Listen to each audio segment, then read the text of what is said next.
Welcome to the Oldtimer Centre.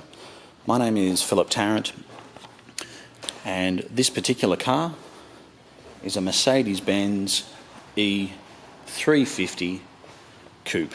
And it's got the AMG pack. It's metallic, black in colour, with black leather interior, and it's got a very good service history to it. It's done just 93,000 kilometres since it was brand new, and it's got the AMG seats, heated seats,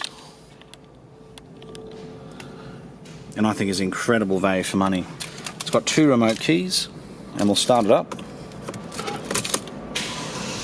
It's got the 200 kilowatt V6 engine,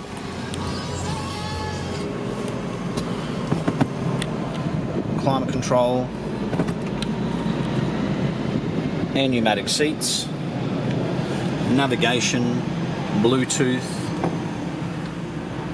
reverse camera, panoramic sunroof, and Avantgarde and sound.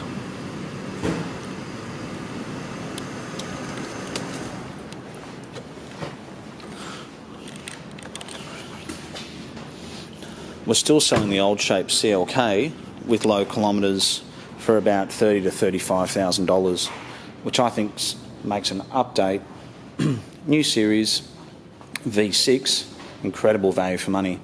I think what you find is most of the E-Class coupes around the $35,000 to $40,000 mark are E250 petrols or diesels. And if you are considering a 250 or a 350, I would suggest driving both, because the 250 isn't for everyone. Whether it's a petrol or a diesel, I find off the mark they lack in power, and then suddenly, as you start to get the revs up, it does develop power, and I've personally found that you then get a bit of wheel spin and you can go through rear tyres quite a bit, whereas the V6, there's just a consistent power curve, and they were a lot more expensive when they were new.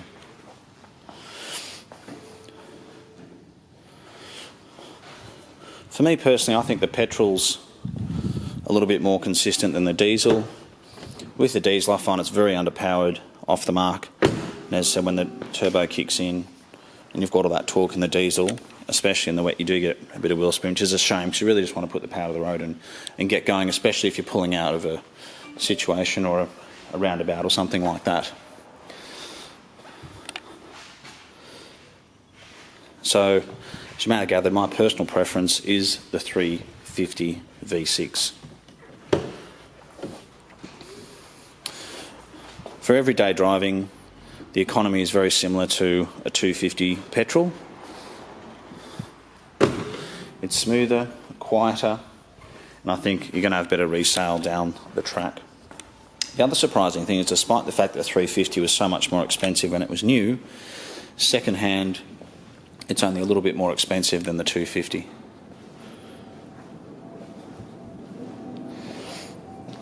We have had another 350 coupe, and there are a couple of people I've spoken to who have bought a 250 and they've actually traded their car in on the 350 with the bigger engine. Don't get me wrong, the 250s are still very, very good cars, but the 350 is just a better car in my opinion. And the 500 is a different story. The 500 with the 5.4 litre V8 has nearly 300 kilowatts, but they're also very rare. I found there was a lot more 250 petrols and diesels sold because they were a lot more affordable and they were more readily available. The other good thing about the 350 is it generally just came with more options.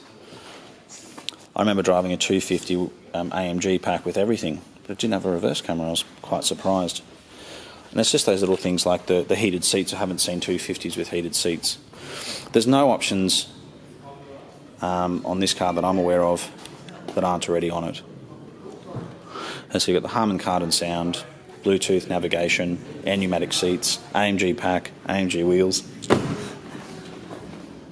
It's got tinted windows. The back seats fold down, which used to be an option in the older ones, and so that's probably standard now. Just pull that. Let's have a look in here.